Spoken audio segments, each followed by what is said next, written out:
ವೈರಿಗಳನ್ನು ಜಯಿಸುವಂಥದ್ದು, ಕೈಗೊಂಡ ಕಾರ್ಯದಲ್ಲಿ ಜಯ, ಸುಖ ಪ್ರಾಪ್ತಿ ಆಗುವಂತಹ ಯೋಗ ಕನ್ಯಾ ರಾಶಿಯವರಿಗಿದೆ. ತುಲಾ ರಾಶಿಯವ್ರು ಮಾಡಬೇಕಾಗಿರುವಂಥದ್ದು ಏನಂದರೆ, ಒಂದು ದುರ್ಗಾ ಪೂಜೆಯನ್ನು ಮಾಡಿಸ್ಕೊಳ್ಳಿ. ಸ್ವಲ್ಪ ಡಿಸ್ಟರ್ಬೆನ್ಸ್ ಎಲ್ಲ ಕಮ್ಮಿ ಆಗುತ್ತೆ. ಕೆಲಸ ಮಾಡೋರ ಜೊತೆ ಕಿರಿಕಿರಿ ಆಗುವಂಥದ್ದು, ವ್ಯವಹಾರದಲ್ಲಿ ಸ್ವಲ್ಪ ಡಿಸ್ಟರ್ಬೆನ್ಸ್ ಆಗುವಂಥದ್ದು ಆಗುತ್ತೆ. ಧನುರ್ ರಾಶಿಯವರಿಗೆ ವಾರ ಚೆನ್ನಾಗಿಲ್ಲ.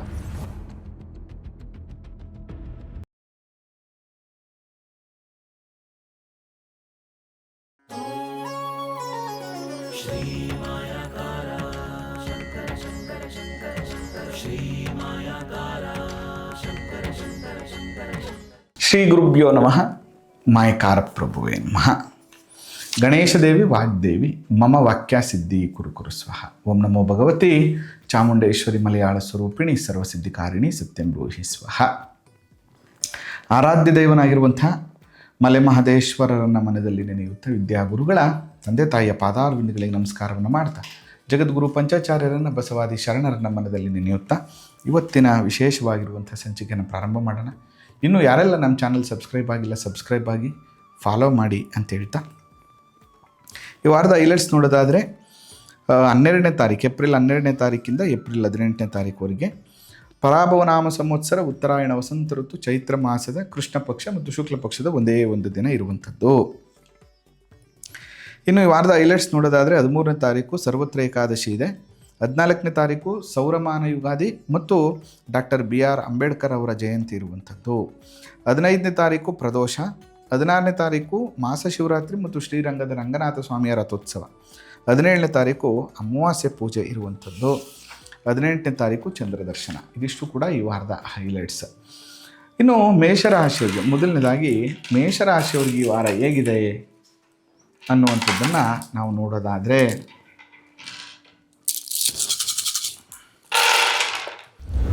ಮೇಷರಾಶಿಯವರಿಗೆ 3, 3, 6, 9, 3, 6, 9, 12 ಕವಡೆ ಅಂಗಾತ ಬಿದ್ದಿರುವಂಥದ್ದು. ಈ ವಾರ ಸ್ವಲ್ಪ ಈ ಮೇಷರಾಶಿಯವರಿಗೆ ಸ್ವಲ್ಪ ಅಡಚಣೆ ವಾರ. ಸ್ವಲ್ಪ ಹಣಕಾಸಿನ ತೊಂದರೆ ಆಗುವಂಥದ್ದು, ಹಣಕಾಸಿನ ವಿಚಾರದಲ್ಲಿ ಮೋಸ ಹೋಗುವಂಥದ್ದು, ಹಣಕಾಸಿನ ವ್ಯವಹಾರದಲ್ಲಿ ಸ್ವಲ್ಪ ಅನಾನುಕೂಲ ಆಗುವಂಥದ್ದು ಮತ್ತು ಸೌಖ್ಯ ಇಲ್ಲದೆ ಇರುವಂಥದ್ದು ಮತ್ತು ಜಾಗ್ರತೆಯಿಂದ ಕೆಲಸ ಮಾಡಲಿಲ್ಲ ಅಂತಂದರೆ ಸ್ವಲ್ಪ ವ್ಯಾವಹಾರಿಕವಾದಂತಹ ನಷ್ಟವನ್ನು ಅನುಭವಿಸುವಂಥ ಸಾಧ್ಯತೆಗಳು ಇರ್ತದೆ.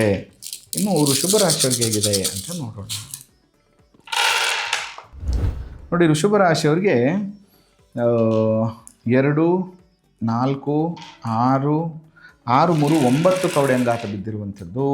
9 ಕವಡೆ ಏನು ಹೇಳುತ್ತೆ? ಮನೆಗೆ ಬಂಧುಗಳು ಬರುತ್ತಾರೆ, ರಾಜ ಸನ್ಮಾನ, ಸಮಾಜದಲ್ಲಿ ಸನ್ಮಾನ ದೊರೆಯುವಂಥದ್ದು, ಕಾರ್ಯದಲ್ಲಿ ಸಿದ್ಧಿ, ಲಾಭ, ಜಯ, ವ್ಯವಹಾರದ ಅನುಕೂಲಗಳಾಗ್ತದೆ ಅನ್ನುವಂಥದ್ದು ವೃಷಭ ರಾಶಿ. ಮಿಥುನ ರಾಶಿಯವ್ರಿಗೆ ಹೇಗಿದೆ ಅಂತ ನೋಡೋಣ. ನೋಡಿ, ಮಿಥುನ ರಾಶಿಯವ್ರಿಗೆ 5, 10, 11 ಕವಡೆ ಅಂಗಾತ ಬಿದ್ದಿರುವಂಥದ್ದು. ಕಷ್ಟ ಉಂಟು. ವಾರದ ಕೊನೆಯಲ್ಲಿ ಸ್ವಲ್ಪ ಅನುಕೂಲ ಆಗುತ್ತೆ. ಎಚ್ಚರಿಕೆಯಿಂದ ಮಾಡಲಿಲ್ಲ ಅಂದರೆ ಅನೇಕ ಸಮಸ್ಯೆಗಳು ಬರುವಂಥದ್ದು. ಮತ್ತು ಎಚ್ಚರಿಕೆಯಿಂದ ಮಾಡಲಿಲ್ಲ ಅಂದರೆ ಧನ ಮಾನ ಹಾನಿ ಆಗುವಂಥದ್ದು. ಅದಕ್ಕೋಸ್ಕರ ಈ ವಾರ ನಿಮಗೆ 50-50 ಅಂತ ಹೇಳ್ಬೋದು. ಸ್ವಲ್ಪ ಏನೇ ನಿರ್ಧಾರ ಮಾಡೋದಿದ್ರು ಕೂಡ ಭಾಳ ಎಚ್ಚರಿಕೆಯಿಂದ ಮಾಡಿ. ಸ್ವಲ್ಪ ವ್ಯವಹಾರದಲ್ಲಿ ಹಣಕಾಸು ಇನ್ವೆಸ್ಟ್ಮೆಂಟು, ಪಾರ್ಟ್ನರ್ಶಿಪ್ಪು, ಹೊಸ ವ್ಯವಹಾರ ಕೈ ಹಾಕುವಂಥದ್ದು ಸ್ವಲ್ಪ ತಾಳ್ಮೆ ಇರಲಿ ಅಂತ ಹೇಳ್ತೀನಿ ಮಿಥುನ ರಾಶಿಯವರು. ಇನ್ನು ಕರ್ಕಾಟಕ ರಾಶಿಯವರಿಗೆ ಹೇಗಿದೆ ಅಂತ ನೋಡೋಣ. ನೋಡಿ, ಕರ್ಕಾಟಕ ರಾಶಿಯವರಿಗೆ 3, 3, 6, 3, 9, 9, 3, 12, 12, 3, 15 ಕವಡೆ ಅಂಗಾತ ಬಿದ್ದಿರುವಂಥದ್ದು. ಕಾರ್ಯದಲ್ಲಿ ಅಲ್ಪ ಜಯ ಇದೆ. ನಾನಾ ರೀತಿಯಲ್ಲಿ ಚಿಂತೆ, ಕಷ್ಟದಿಂದ ಧನಲಾಭ, ಆದರೆ ಪ್ರಯತ್ನದಿಂದ ಕಡೆಗೆ ಸುಖವು ಪ್ರಾಪ್ತಿ ಆಗುತ್ತೆ. ಇನ್ನು ಸಿಂಹರಾಶಿಯವರಿಗೆ ಹೇಗಿದೆ ನೋಡೋಣ.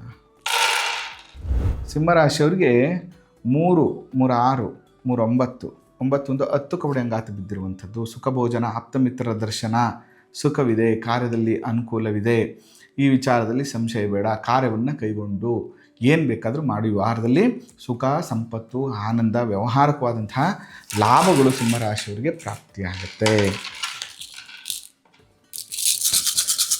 ಇನ್ನು ಕನ್ಯಾ ರಾಶಿಯವರಿಗೆ ಹೇಗಿದೆ ಈ ವಾರ ನೋಡೋಣ.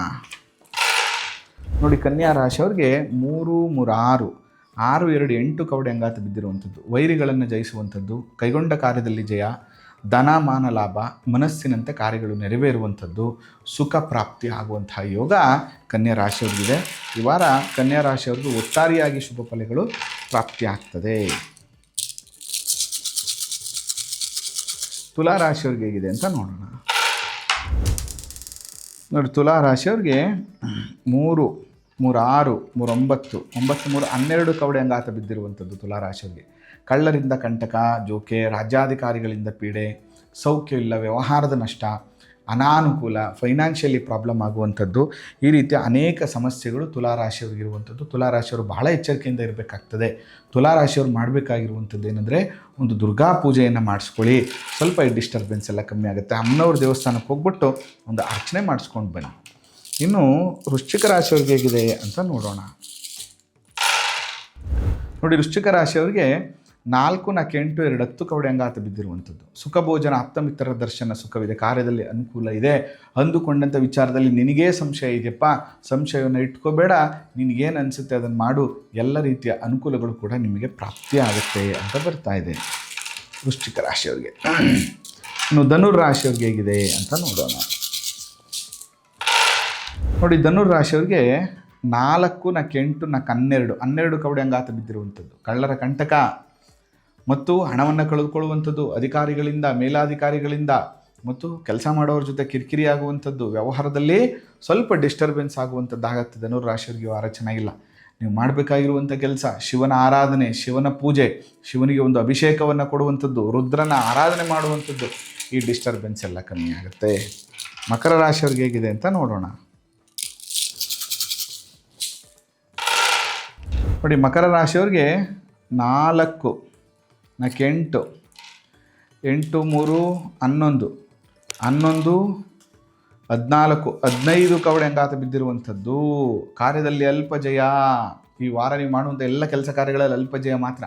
ಕಷ್ಟದಿಂದ ಧನಲಾಭ, ಪ್ರಯತ್ನದಿಂದ ಸುಖ ಪ್ರಾಪ್ತಿಯೂ ಉಂಟಾಗುತ್ತದೆ. ಸ್ವಲ್ಪ ಪ್ರಯತ್ನ ಮಾಡಿದ್ರೆ ಅನುಕೂಲ ಆಗುತ್ತೆ, ಇಲ್ಲಾಂದರೆ ಅನಾನುಕೂಲ ಆಗುತ್ತೆ. ಅದರಿಂದ ಸ್ವಲ್ಪ ಎಚ್ಚರಿಕೆಯಿಂದ ಇರುವಂಥದ್ದು ಒಳ್ಳೆಯದು.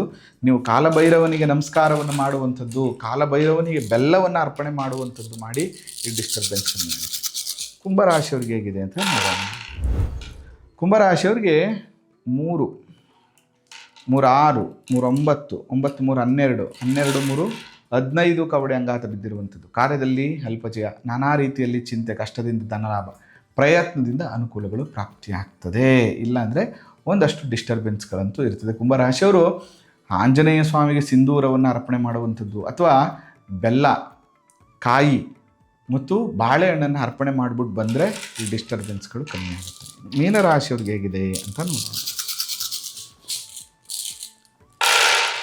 ನೋಡಿ, ಮೀನರಾಶಿಯವ್ರಿಗೆ 3, 3, 6, 3, 9, 9, 2, 11 ಕವಡೆ ಅಂಗಾತ ಬಿದ್ದಿರುವಂಥದ್ದು. ಕಷ್ಟ ಉಂಟು, ವಾರದ ಕೊನೆಯಲ್ಲಿ ಸ್ವಲ್ಪ ಮಟ್ಟಿಗೆ ಅನುಕೂಲ ಆಗುತ್ತೆ.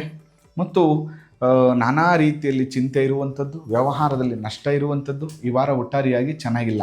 ಅದರಲ್ಲೂ ಕೂಡ 7.5 ಬೇರೆ ನಡೀತಾ ಇದೆ. ಬಹಳ ಹುಷಾರಾಗಿರಬೇಕು ನೀವು ಅಂತ ಹೇಳ್ತಾ, ಇನ್ನು ಪ್ರಮುಖವಾಗಿ ನೀವು ಮಾಡಬೇಕಾಗಿರುವಂಥದ್ದು ಏನಂತಂದರೆ, ಗೋ ಸೇವೆಯನ್ನು ಮಾಡಿ, ಗೋ ಪೂಜೆಯನ್ನು ಮಾಡಿ. ಇದರಿಂದ ಅನಾನುಕೂಲಗಳು ಕಮ್ಮಿ ಆಗುತ್ತೆ. ಮತ್ತು ಹಸಿ ಹುಲ್ಲನ್ನು ತೆಗೆದುಕೊಂಡಾಗ ಹಾಕಿ ಮತ್ತು ಕಡಲೆಕಾಳನ್ನು ನೆನೆಸಿ ಹಸುಗೆ ಕೊಡುವಂಥ ಕೆಲಸವನ್ನು ಮಾಡಿ, ನಿಮ್ಮ ಗ್ರಾಮದ ಕುಲದೇವತಾ ಆರಾಧನೆಯನ್ನು ಮಾಡ್ಕೊಂಡು ಬನ್ನಿ. ಇದು ಅತ್ಯಂತ ವಿಶೇಷವಾದಂತಹ ಪರಿಹಾರಗಳು ನಿಮಗೆ ಸಿಗುತ್ತೆ ಅಂತ ಹೇಳ್ತಾ ಈ ವಾರದ ಸಂಚಿಕೆನ ಮುಗಿಸ್ತಾ ಇದ್ದೇನೆ. ನಿಮಗೂ ಕೂಡ ಜಾತಕ, ವಾಸ್ತು ಬಗ್ಗೆ ಪರಿಶೀಲನೆ ಮಾಡಿಸ್ಕೋಬೇಕು ಅಂದರೆ ನೇರವಾಗಿ ಭೇಟಿ ಮಾಡಿ. ಆ ಮಲೆಮಹದೇಶ್ವರ ಅನುಗ್ರಹ ಸದಾ ನಿಮ್ಮ ಮೇಲಿರಲಿ. ನಮಸ್ಕಾರ.